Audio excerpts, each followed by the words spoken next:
Hello peeps, Averageteadrinker here, and we're back again with another commentary slash walkthrough Mythic Plus video in a random pug I did for a plus 12 Necrotic week I did the other day. Again, I have gone for the Ice Strike Nova Stormbringer build, and honestly for the time being, most likely until next patch when things get shaken up a little bit for ourselves, I'll probably always be going this build in dungeons. Again, I'll be going over my thought process for the boss and trash, and then I'm going to be touching over my defensive usage and things I like to do throughout the dungeon. Quick note, if you like the UI and weak auras or have questions regarding enhancement, or you just want to come in a Discord and chat, go join it. You'll be able to go grab everything for free as well regarding the UI and weak auras. These are the talents I use for the key, and this was my gear at the time of the dungeon. So going into the key, it is a pug run.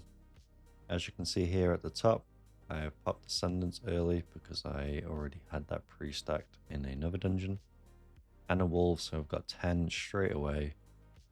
Pop a Renrush Totem here just to help the tank and the group gather up to the mobs. We're going to send Lust in this. We didn't pull the Gatekeeper. Most of the time when I am doing this first pull now, you either pull this side and then you pull these packs as well, or you pull this Gatekeeper with these packs as well. But here we just pulled this alongside Lust, which I think is kind of a waste, but this is what the tank felt comfortable doing. Got my Potion Weak Aura there. Got my 2 Flame Shocks out.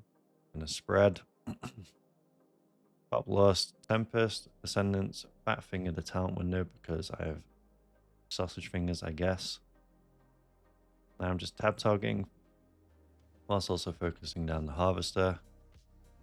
I consumed a Tempest proc there with a Wind Strike, so that's a misplay on my half. Definitely could have done more damage on this first pull. But mostly you just want to focus down the Harvester, or if you do end up pulling the Gatekeeper, you want to be prioritizing the Gatekeeper in the first pull. So here on this pack, 5 mobs, don't need to do the extra Flame Shock. Focusing down the Harvester. I had my P-Wave and my Tempest going into this pack, so just throwing out a few Lashing Flames, even though it doesn't really do as much damage anymore in comparison to the rest of our breakdown and kind of damage profiles with Stormbringer. Coming to Blightbone, there's only really one danger, I would say, and that's the Heaving Wretch. Definitely want a defensive for this. It hits incredibly hard, so if it was me, I would generally use, if I didn't have Astral up, I'd just use Bulwark, and if I did have Astral up, I would use Astral because you want that on cooldown first because it's a shorter cooldown, whereas you're most likely only going to get 1 Bulwark totem for the Wretch on this fight, depending on how long it takes to kill, of course. Just saw the Rogue die there. I think he was being a bit greedy, trying to pad on the little worms because they do a stacking damage debuff if you're focused and they start hitting you, so you definitely don't want to be anywhere near them. Rogue did a good placement there, putting the Wretch towards the other pile of poop. Generally, around the Heaving Wretch timers, you want to be putting it towards the places you've already placed the pools. Soldiers, you can see I've not put any Lightning Rod or Lashing Flames on them. I was just using them for funnel into the main boss. I'm positioned towards these pools here. I can see Heaving Wretch coming up. Doesn't go on me, so I move forward, let the priest go there. That's generally what you want to do. You want to be in position if it does go on you, and then you want to move away if it isn't on you. There's not really too much else in the fight. I will just say now, Earth Elemental, depending on the key level and your gear, won't save you from the Heaving Wretch. So for me, I most likely may have to start going Spirit Wolf, because I know for a 13, if I don't have Astral or Bulwark Totem, I'm going to die to this ability. So yeah, I may need to start doing Spirit Wolf tech again, which is unfortunate because I hated doing it all of Dragonflight. Maybe one day they'll make it so it stacks the other way around, so you instantly get 20%. Getting towards the end of the boss here, I place myself in this little Cove here, just in case I get the Wretch. And then I'll end up moving out for the Rogue, I think, who gets it. So he's going to go in my position. I'm going to move to the left. So I got damage going in. I think the Rogue didn't misdirect there, potentially. Just instantly died. Quite a nasty pack here. The Harvester, throw Flash there. You can see it cast on me. It does quite a lot of damage, so if you do end up getting a couple of them, if there's a few Harvesters in one pull, or if you're low and you see that being cast on you, definitely use a defensive. They do hit pretty hard.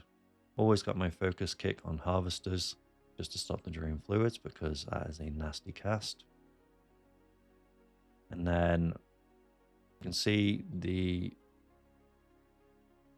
little lads, they do a disease dot on you. If you have Dwarf available, you can just Dwarf it. Stops a little bit of ticking damage on yourself. 2 Harvesters here, as you can see. Got 1 on focus. Got a Tempest here. I believe I just hold this Tempest. Now I've got 2. Wait for P-Wave. Now I'm going to send on 10. Got instantly a Tempest because we stacked.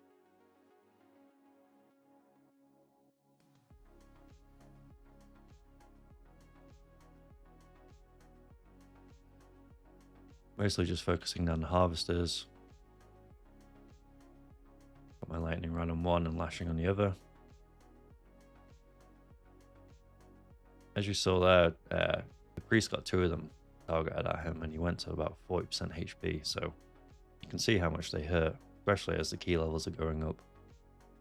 It's probably going to get close to one-shot territory if you get 2 on you at the same time. Now these Necromancer packs here, I'll just pause it. They are really good for us. We have a lot of funnel priority damage. You mostly want to be worried about the Magus and the Mages casters when they do volley. Just maybe use a Cat Totem or knock them up with Thunderstorm. But definitely just focus down the Necromancers with funnel. Because yeah, we can bleed it. And I mean, in this party we were quite stacked for priority damage. We've got Astral, who's kind of playing ethical. He's not just dying all the ads. And we've got Shadow Priest, which does good funnel as well, alongside us. So there, I did actually miss the volley, which was my bad. These blight bags are the things I spoke about earlier. You have Dwarf available and you have a stack on you, and you can try time it. Say if they died kind of all at the same time, it's probably best just to wait until they all die to use the cleanse from Dwarf Stone Form or Dark Iron. Now here for the Marauders, as you just saw, he did a gruesome cleave. I always try to have a Tempest going into a pack, and with this mob in particular, I tend to now just kind of wait until the first cleave goes off before sending it, because I've been stung way too many times pressing Tempest or P-Wave Tempest combo into these packs with Marauders and just instantly ripping aggro, and then the mob faces me, he cleaves and just annihilates me and anyone else who's next to me. So yeah, it's definitely worth saving it those few extra seconds. Or if you're really confident in your tank and you're playing a pre-made, then it's worth. Look at this clutch Tremor Totem as well. I'd already used a kick. The Priest decided he wanted all of us to be feared. He hates melee. I don't know if he actually thinks that, but that's how it felt. But thankfully, we have Baker reaction time and we popped Tremor Totem, because you can never be too careful. So I've got the Sorcerer on a focus here. It's a pretty nasty pack, 3 casters, and you've got a tank bleed from the Carver. Definitely don't want to be standing in these swirlies, and you want to be purging off that Dark Shroud there I just got rid of, because it reduces damage taken by physical, I believe. I'm just getting kicks every now and then on the Sorcerers. They're all focusing the DK, which isn't too bad for it being a DK, because you can just Death Strike the damage back. But yeah, definitely try help out, use some CC, use your knockups, just help out. as always, funneling down the mini boss here, just like we would a Necromancer. I end up picking up the shield because it's necrotic weapons, basically this dungeon is called. I feel like you could just call this dungeon Necrotic Stitchflesh, honestly, with the current tuning. I know they keep nerfing it, but still the third boss is probably where you either wipe on the first full or you wipe on Stitchflesh.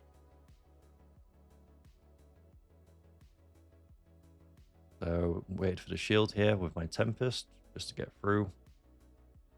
Burn through that shield.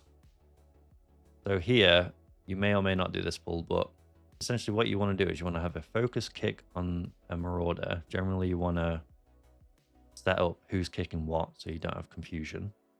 Because you're also dealing with the mages who are going to do the volley from the Necromancer, and the Necromancer is going to be doing and summoning ads himself.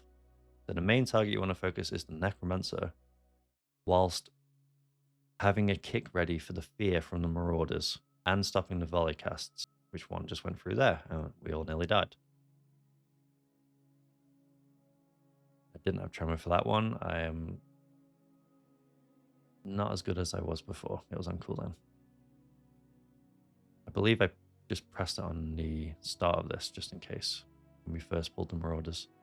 But yeah, you want to have a focus kick for the fears there, then focus on the Necromancer. So here I end up picking my last weapon, get the spear, because ultimately, like I said, it comes down to Stitchflesh with this fight and this dungeon. So much funnel damage for this Necromancer. Honestly, Enhancement feels great when there's extra targets. Everyone's playing really ethically. You can see the rogue absolutely blasting funnel damage as well. You love to see it. It's nice when you don't play with people who are just full pad.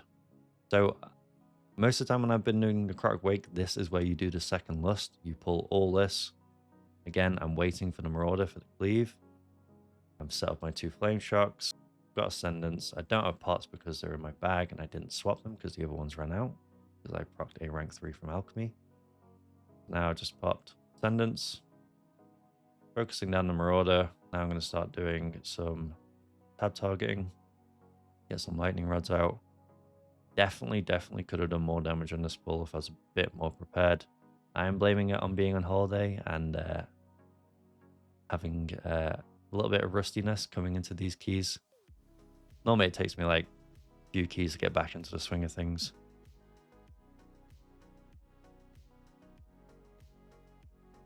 Again, kind of the same old 4 mobs here. You got the Bone Carver for the tank. You want to stop the Bone Mender when it gets on to low health, the final bargain. And you want to be focusing the Marauder when the shield is up, which we managed to get through. And then just throw out any kicks on the Necrotic bolts just to help the tank.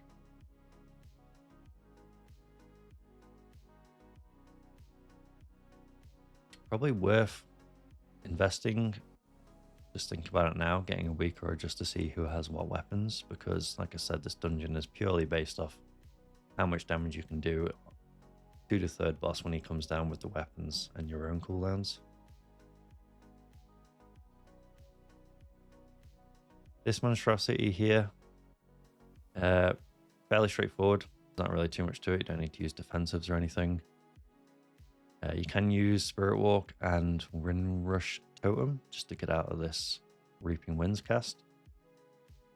If I hadn't used Barrel Lunge getting to this mob, I would use it going back in after running out from Reaping Winds. Hope he tank survives the Shatter cast, which is purely on him. And then just dodging these swirlies on the ground. That's about it. I'm just going to skip ahead to the boss. Right, so we pulled the boss. You can see that we're moving towards this corner area here. It helps stack the mobs up when they spawn. I tend to save my Ascendants for the first set of ads, just because you're going to do cleave and it's pretty quick into the fight anyway. Here I've saved P-Wave, I've got Wolves, I've popped my Trinket, lined up my Lava Lash to spread, hit everything with Tempest and P-Wave. Everyone else also saved their cooldowns, I believe, so those ads just got deleted. And we've already done nearly 30% of the boss's HP. There I could have squeezed in a 6 elemental blast wolf there, but for some reason my lack of judgment decided that 5 was better and 2 wind strike.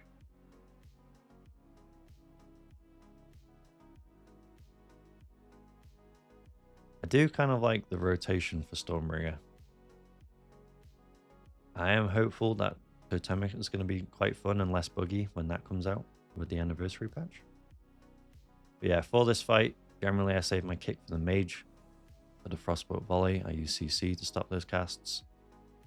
Or if I know that someone else is going to get the mage cast, I'll just be using it for necrotic bolts from the boss. Defensives, when the boss starts doing his ticking AoE damage, I tend to save him for there. And then I also tend to save Astral Guidance for when we're kind of ticking down as well and I don't have any defensives. But you can see the benefit of stacking in this corner here.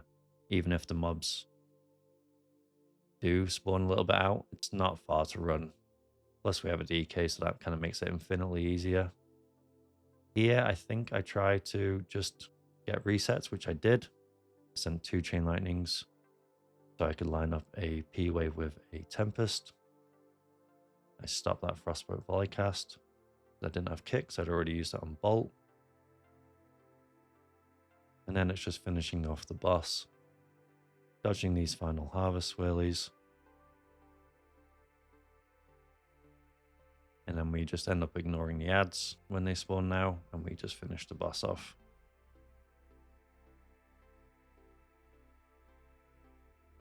Alright, so main thing you need to kind of be worrying about up here is the collectors. They're going to cast Gore Splash or Gore Flesh or something like that. That's the nasty one. That's the one which is going to put a disease dart on everyone, which is the highest priority to kick. Drain fluids, you can stop that, but you generally want to have someone always kicking the Gore Splatter. That's the one, Gore Splatter. So I've always got my focus kick on the collectors. That one there, the rogue instantly kicked it because it's quite a nasty cast to deal with. The stitch work, probably the one you want to be focusing down mostly. It does quite a good chunk of tank damage.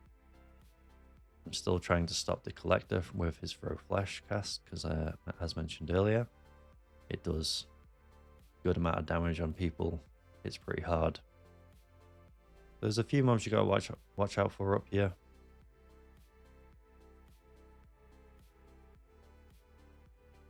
There you can see I finally put the potions on my bars. I'll probably pop it here alongside Ascendance. There I Crash Lightning because I didn't want to send my Tempest with a Wind Strike at 5. So better to build and then send, and then you would Wind Strike. You always want to be manually spending your Tempests if you can, unless you have nothing else to press and you have Wind Strike available and you only have 5 Maelstrom, then you may as well just press Wind Strike because it's going to consume 5 anyway, so it's the same thing. Yeah, just dodging out the Spine Crush, kick the Repair Flash, the rogue kick the Gore Splatter there. We're using the Throw Cleaver from the Crafters. I could have knocked up there, but I didn't want to cancel the Throw Cleaver because it does a lot of damage. I think someone else ended up cancelling the cast of it, saving me out the Drain Fluid, but just in that specific situation, I didn't want to press the knock up because, yeah, as I said, Throw Cleaver does a lot of damage. So I'm happy to sit in that for an extra second while it finishes the cast. These 2 mobs, if you have a Paladin, I also realized I wasn't getting PI'd throughout this dungeon. Feels bad. Yeah, the rogue was getting it. I moved to the right here. You can get unlucky and get both of them. If that happens, you just make sure that one of them is hitting the other one, and then you just either hope your tank is going to soak it for you, or you press a defensive.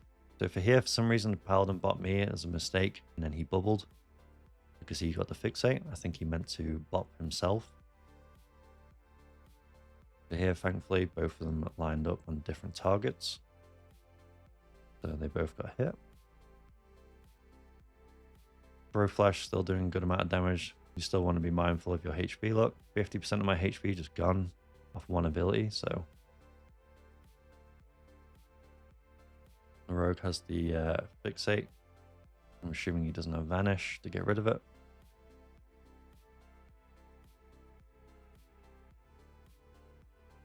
These are pretty much the same as the other creations. They just have a special ability. Goregrind has a frontal. I'm never really putting lashing flames on these ads. I'm always just using the ads as funnel. Get down on Goregrind. I am using my arc discharge procs just to kind of funnel through because they are free. And generally, if people aren't focusing the ads, you can afford to just use your procs anyway. You're still going to get really good funnel damage, especially with the setup we had. Everyone's pretty much on the same board, just doing priority damage.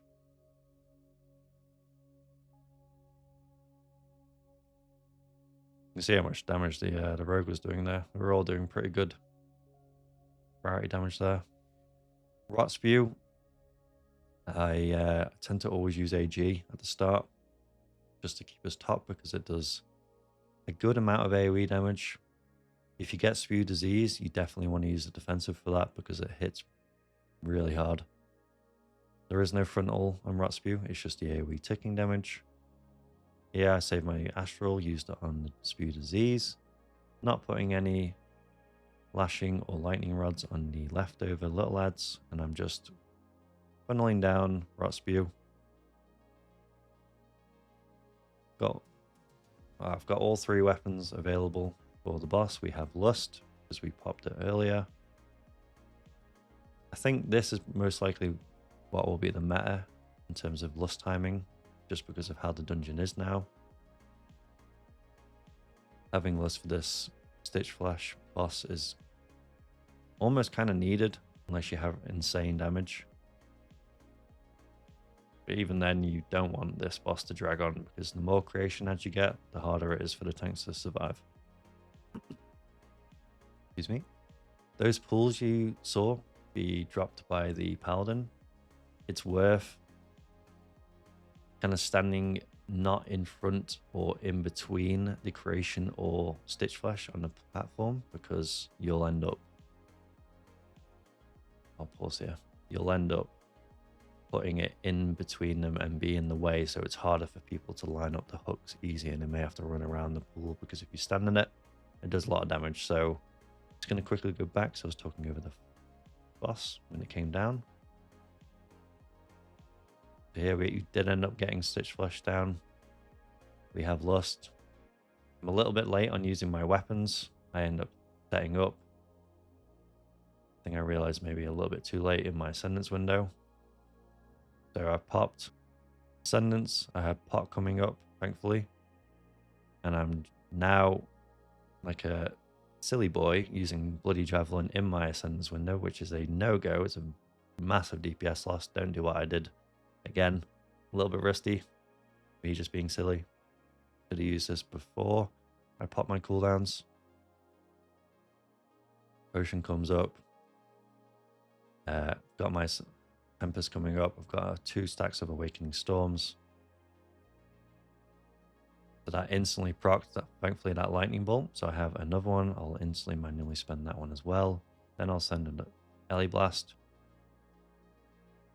You can see this boss being deleted. We have such good priority damage. Like, generally, I'm top or doing very well on this. But Asarogue and Priest are incredibly good with their cooldowns for burst windows. So I actually got beaten out on Stitchflesh damage, which is a first for me. Normally, I'm leaps and bounds above people. But that's generally how you use it. You want to save the shields for the AoE ticking damage from the creations as he starts to get lower health and he lives for longer.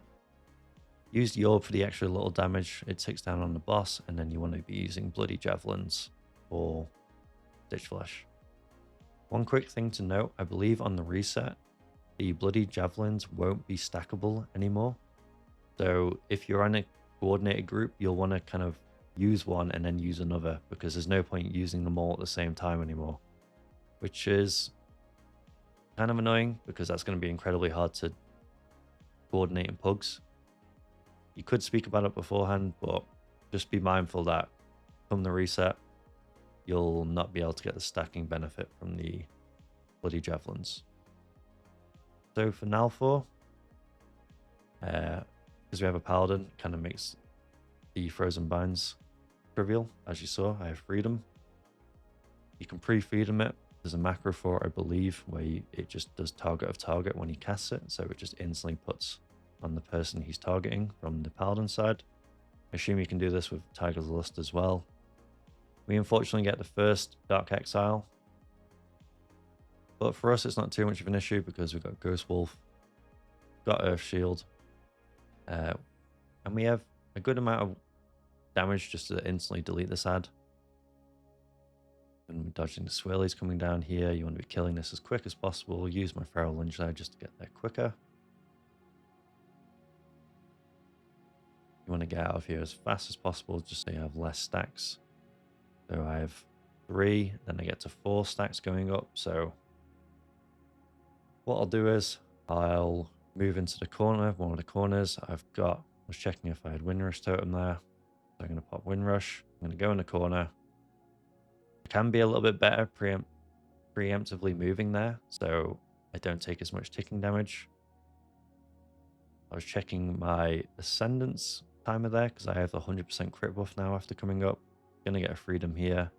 But unfortunately, as I mentioned earlier, my Ascendance stat tracker goes over my Ascendance cooldown. So, hard to tell when it's up sometimes.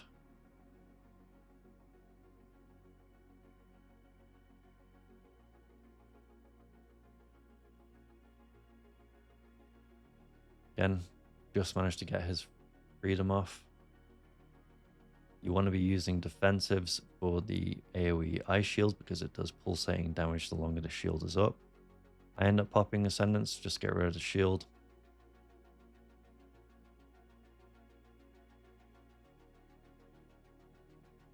It could be worth, potentially, if you have Ascendance on pull, maybe holding it for the Dark Exile, because if I had Ascendance and I got the first Dark Exile and then I came up, you're going to do crazy damage coming back up because you're going to have 100% crit. So I'll maybe have to do another Necrotic wait and see how it goes, but in comparison to me just popping it on pull, I may end up just saving it and hoping that I get the first one and then popping everything when I come back up. Yeah, just deleting through this mob. Got 4 stacks again. We did end up losing the priest, not sure how. 25%-ish, 3 minutes. Not too bad. Again, I Windrush Totem. Did get frozen bind, so I did see that the paladin bot me. It could have been pretty nasty timing there, getting binds alongside the pool I need to run out of. I should be using Astral Shift here just to help the healer out. But previous me was not paying attention, so yeah. Speaking in future sense, or future tense, as they say, hindsight 2020, so maybe I use Astral here. Oh, we lost a rogue. I do end up using Astral. My past self has listened to my future self through the screen. So now it's kind of a dicey part now. We've only got myself as the damage dealer. This ending is quite scuffed, as you'll come to see, and as you've already seen with 2 of us dead. I ran out of potions because I'm a noob. I do end up buying more after this, so don't blame me. Here, you can see me kind of running around. I'm just going to quickly go back and just talk over that. So here, I generally go left and I stutter step. You can't stack two of them, so you just kind of need drop one, stutter step, drop one, stutter step. Just keep doing that, and if you have competent melee players, you can go together, but you just need to be mindful and considerate of each other. So no running ahead, just going together, stutter stepping around the boss, and you're going to get more uptime on the boss. Me and the tank weren't mind melding. He was going a different way, I was going another. But in an ideal world, you would have it so you all go together.